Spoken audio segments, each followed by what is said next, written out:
So when did you graduate and where are you now? I graduated in 2009, and currently I live in Clementon, New Jersey, which is nearby. Cool. So how did your passion get started, assuming your passion is music? Yeah. Um, actually, I can thank the Cherry Hill public school system for that. I started playing guitar in seventh grade at Rosa with Mr. Murtha. Did any of you go there? Did any of you have him? I went to Beck. Okay. Yeah, so Mr. Murtha, he was the music teacher there. He also happened to be my homeroom teacher um, for the whole time I was there. And they had guitar in seventh grade. I guess you guys probably still have guitar in seventh grade to some I, extent. No? I don't think I did. No? It seems like Angelina is shaking. Yeah, I did. We learned guitar in seventh grade. Nice. What school? I'm Beck. Nice. So maybe I just like missed that mentally. Yeah. Yeah. So yeah, I started there. I got hooked immediately, and I've been kind of like full force on that ever since. So you would say that East had a big influence on music for you? Not East so much, just Rosa more so, just because that's where I started. I actually wasn't super involved in the music program at East. Yeah. I was more involved in a thing called School of Rock, which also still is around, which was like an after school program. That was kind of my life in high school. Yeah. So how does it feel like first to like make music in general and then to be able to like share it with people? Feels great. Yeah, I would say because I've been playing music since I was 12, and I've been pretty passionate and pretty dedicated to it this whole time. Um, I hardly know what it's like not to have a passion in that way. But you know what I can say is when I drift from it, if I go through a period where I don't know, I'm having like creative block, or where I'm just not touching my instrument for whatever reason, um, I definitely life is just overall less fulfilling during those times, and when I get back to it, just like the practice of it, just to have something that you know that you can pick up every day and that you feel motivated about improving at is very satisfying. That zone you get in when you are practicing, it's very satisfying, energizing. And then you know, writing music, recording music is very satisfying and very energizing. I will, when I'm recording or writing, I'll often stay up till, you know, 5 in the morning just working on something, and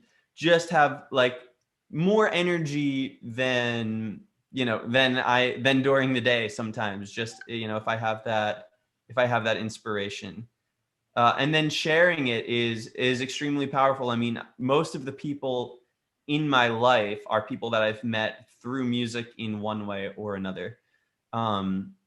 So yeah, so it's been a pretty powerful force for me. So we have here that you're the co-director and co-founder of Beardfest. Yeah. So what makes this festival different from other music festivals? Well, I'm actually wearing a Beardfest shirt right now. I didn't do that on purpose, but I'm like a billboard.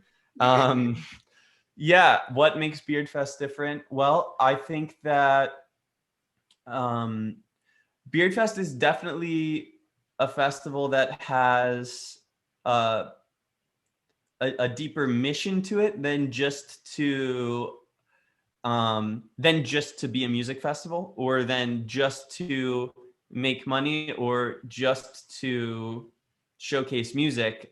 We also have a pretty strong focus on community building, I would say. Um, just trying to say, like, you know, we all, there's all these people that live in this region, right? Like Philly, South Jersey, even Asbury Park, New York City, rural Pennsylvania, Baltimore, DC, this whole region, right? But it's so easy to be very isolated from one another, more and more, really. I mean, like, yeah, the technology we have can either bring us together, or it can actually tend to push us apart, because, you know, you could be sitting on the bench, not these days, I guess, but, you know, let's say, you know, you could be sitting on a bench waiting for a bus, sitting next to someone, and, you know, that person might live in your neighborhood, but, you know, it's much easier to just, you know, talk to your friends on your phone than it is to talk to this person next to you. So I guess, you know, one of the purposes of Beardfest is to bring people together and get them actually talking to each other, and getting, you know, just getting people to realize that there are people around, in this area that they can relate to, especially kind of creatively minded people, just to let them know that they're not alone, and to give them the opportunity to meet people that they can collaborate with, that can, you know, just by meeting relevant people to them, that they can enhance their life and kind of brighten the whole community. So what impact has music had on your life, and how does it speak to you? And like with that, how important do you think it is that people find music that speaks to them? Can you say that one more time? Yes. Okay. So like how has music impacted you personally, and what influence has it had on your life? And do you think it's important for people to find music that speaks to them? Well, okay, so two questions. So how has music impacted me, and is it important for people to find music that speaks to them? So I want to take the second question first. Is it important for people to find music that speaks to them?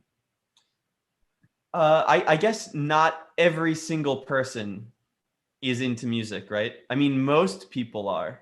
It's pretty rare, I would say. And I do, you know, I am someone who asks the question of, oh, what music are you into? Pretty often when I meet someone, just being who I am, that's a question that comes up pretty early. But I suppose it's probably pretty possible that, you know, actually I know that it's the case that a lot of people will, you know, listen to the radio or whatever. I actually don't really listen to the radio because Spotify is pretty, and YouTube. Yeah. But you know, people will often say, oh, there's nothing good coming out nowadays. You know, music was better in the whatever 60s, 70s, 80s, 90s, whatever. People are always looking backwards, you know, and saying, oh, music today sucks. I think the truth of the matter is that there is a ton of great music coming out now. You just have to know where to look for it. Yeah, and so I guess I do think that in general, music enhances people's lives, and it kind of it gives you, music can kind of take you to a place, take you to an emotional place. It can help you get to know yourself better. It can help you find your people. Help you, you know, like people who like the same music tend to like each other. So I guess finding what that music is that speaks to you, you could think to yourself, oh, I'm not that interested in music, and maybe it's because you just haven't heard the right stuff. So yeah, I mean, that ties back to Beardfest, because we are, one of our roles, when we put these events together, is curating music for our audience. So it's, you know, so as active musicians and music teachers and event promoters, we always have our ear out. We're always finding new music. People are always recommending new music to us. So we have maybe a little bit of a broader view of the music environment than most. And then we are selecting these bands we think people should hear. And then, so you might get that person who thinks, oh, like music today sucks, right? And then maybe they come to Beardfest and they say, oh, you know what? Actually, there's a ton of great music. And they follow all these bands. And then by following those bands, they hear about other bands that they like, and they find music that they like that way, and they find people that they like that way. Yeah. So Marcus, take over. That's my answer to that question. The worst part about Zoom is like stopping in between each person talking, because like I don't know when someone's gonna say something. But yeah, so when I first saw you on Instagram, I saw the Beardfest thing, and I was looking at it, and honestly, like I kind of want to go. It seems super fun. It seems like a type of festival that is personalized for certain types of people, which I really like. So yeah, I want to say that. Yeah. We have a few more questions for you. Would you consider this like a career path for yourself? Can you say that again? I couldn't hear you too clearly. Do you consider this like a career path for yourself? Yes. You're breaking up a little bit, just so you know. It's but yeah. What's that? It's not just you. He's breaking up for me too. Okay. Yeah, no, the music is my career. It's how I've supported myself my entire adult life. And yeah, I mean, I guess we've only talked about Beardfest so far, but that's only one of the things that I do. But certainly Beardfest has been a cornerstone of my music career. It's probably been the cornerstone if I had to say one thing, because it's probably the thing that I'm best known for. It's probably the way that I've met the most people in the music business as a whole. It's sort of the thing that ties everything else that I do together. But yeah, there are other aspects to my music career, such as teaching. I teach a lot of guitar, and also performing. Back before COVID times, I was performing all the time. Yeah, with a variety of different projects, all over the place. I hope my connection's better now. It seems like it, yeah. So where do you see yourself in like 5 to 10 years? That's a great question. Well, a goal that I have just right in front of me right now, start there, is that I want to record and release a solo album where, so, you know, all this time, since I graduated high school, I suppose, I've been in bands and I've released several albums with different projects. And now I guess probably in large part due to COVID and being home by myself a lot more, I've gotten into making music on my own that I record at home. I'm actually building out a home studio right now in my basement. I have an electrician down there as we speak, working on it, and my home studio is almost complete. And when it is complete, I want to record and release a solo album. That's a this year goal. I would like to, yeah, one of my main goals for the next handful of years is to build up what I can do musically on my own. So releasing more videos on my own, releasing more music on my own, building up an online following of my own, because these are things I haven't really done. I've been more focused on the bands that I've been in and on the festival I've been running, than on my own, just me stuff, my own musical ideas that are not tied to a band. And then I have some goals that are not, I guess, non-music related, but yeah, I don't know if that's something to get into or not. So this is similar to a previous question, but I definitely think it has a bit of its own identity. What advice would you give to students, people our age, who were interested in getting into the music industry? You're breaking up a little again, just so you know, but I think I got the question, which is just what advice would you give to students your age who want to get into the music industry? Yeah. Yeah, that's it. Okay. So, well, I think probably the main thing is that, I mean, for me at least, when I was in high school, I have very, very supportive parents, and yet even having very supportive parents, there was a lot of questions of like, is this really something that you should be doing? Like, shouldn't you try to get a more stable type job? Shouldn't you maybe consider going into a more stable type career? Isn't it the case that either you're a superstar or you're a starving artist? Like, I guess my main advice would be that there is a place in between that. You don't have to be a superstar or a starving artist to make it in music. There basically there are so many paths to travel within the music world. You just have to have some willingness to take risks and some business sense to figure out, okay, these are the things I love doing. What can I monetize? You know, how can I make a decent living with these things?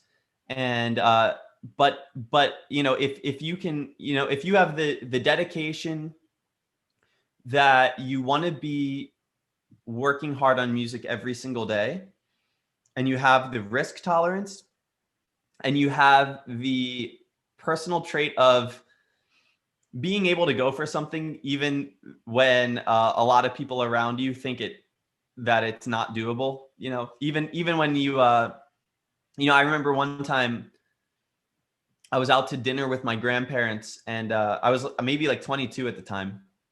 I was already supporting myself with music. And one of my grandparents, someone they knew, happened to be at the restaurant where we were. And they walked up and they started talking to my grandparents. And they started talking to me, and they were asking me what I was doing. And I told them I was doing music. And they started to lecture me about how you can't really make a living doing that. And I'm thinking to myself, I don't even know you. I am making a living doing this. Like, what is this all about? You know, but you know, you're gonna get that a lot if you try to go into music as a, you know, 17 or 18-year-old. You might get that all through your early 20s. You might, who knows, maybe you'll get it your whole life. I don't really get it anymore. People kind of accept this is what I do and it's working. And, you know, at this point, people are like, cool, you know what you're doing with your life. We don't have to bug you about that. But there was a period of many, many years where, yeah, you just encounter random people. They don't even know you, and they start lecturing you about how this is not a viable career. It's weird. But, you know, some people can't really deal with that. Some people, if they were getting told that every day, it would make them feel discouraged and they'd want to give up. So yeah, you have to have some sort of persistence, and sometimes, I guess, a willingness to ignore the naysayers. But I think, you know, yeah, and like I said, you have to love it. There's no reason to go into music if you aren't already feeling super, super called to do it. Like you have to pick up the guitar every day. Like, you wouldn't feel complete without it. If you're sort of like, yeah, I like music, maybe I'll do music. I don't know if that's the right thing. You know, at that point, maybe you do want a more stable career, because there are certainly easier things to do. So yeah, but if you love it, and if you're persistent and hardworking and risk tolerant, I think you can make a go at it. All right. Again, I hope my connection's fine. Is it? I can hear you. Yeah. All right. Okay. So would you say in your own music, the music you make, what do you value more, like lyrics or like the actual music, like the background, the beats? I think that it's hard to make a value judgment on like, do I care more about lyrics or about music? Generally speaking, I've cared more about music than lyrics, but I think as I've gotten a little bit older, I've cared more about lyrics than I used to. But ultimately, like what I look for in music is undefinable. It's an X factor. Certain music has it and certain music doesn't. I like music that has it. Doesn't matter what genre. Doesn't matter if the lyrics are good. It's just the music has the thing or it doesn't for me. Okay, so this is an experiment we've tried with a few people already. And it's worked okay with some people, better with some people than others. But we were wondering if you could pick your favorite song that is your own, the one you made, and walk us through either a line or a verse, whether it be the lyrics or the music, and just walk us through the creative process of making it. Okay. My favorite thing that I've made. I'll pick I'm not going to say it's my number one favorite, but it's a favorite. We'll go with that. I'm not good at picking favorites.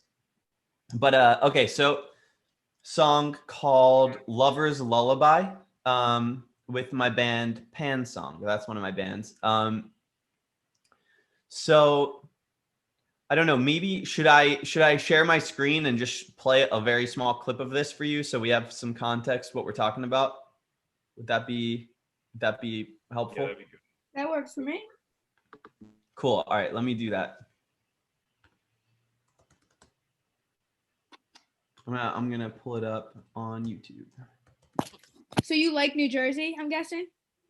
New Jersey. Well, I mean, say that again. So is New Jersey like your place? Because I feel like when I've talked to people, some people love New Jersey and some people don't. And you're still like you're in South Jersey making the whole festival, so you're a Jersey guy? Well, I like to travel a lot, and I spend a good portion of every year traveling.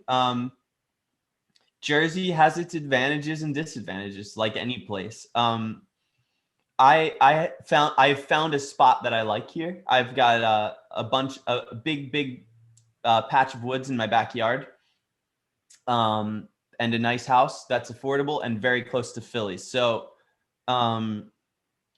you know, and I've got a great recording studio in my basement. So I'm into that, and I'm also into the fact that I have a community here, and that I can be part of the Philly music community, which I have deep roots in. And I'm also really close to New York City, which is one of the most important music cities in the world. So I can be close to New York City while not paying New York City prices to live and having woods nearby. I like all those things. That's what I like about here. There are certainly more epic places. I'm a big outdoorsy person. And I'm certainly open to landing somewhere else at some point. But for now, I've put some roots down here. But yeah, I'm pretty flexible as far as moving around. I like to travel, and I could see myself putting roots somewhere else too. Yeah. Anyways, here is a song. Let's get this. All right, lullaby, take 1, 2. Can you hear that? Yep.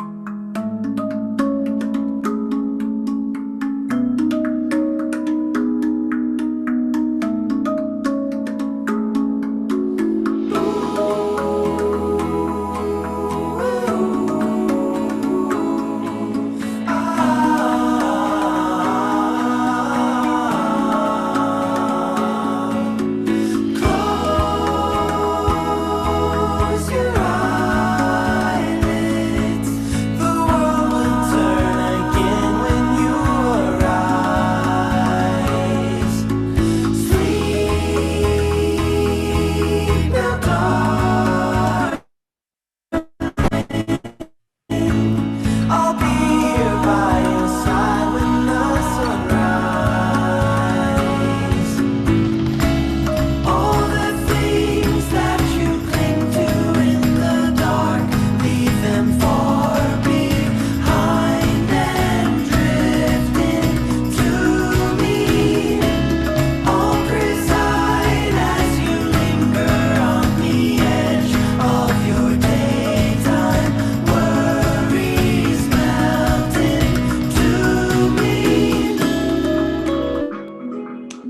All right.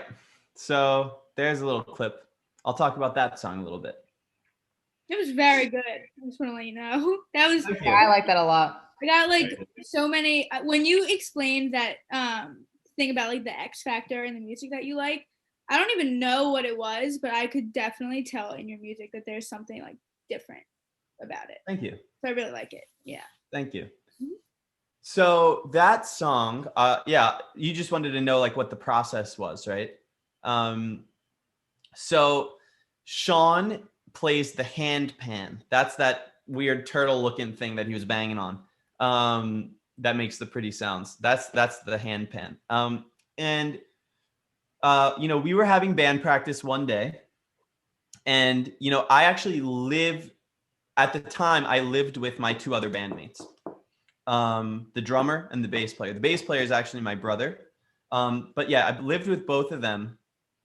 And Sean came in from Philly where he lives. But our drummer was like away on vacation or something that day. And my brother just overslept.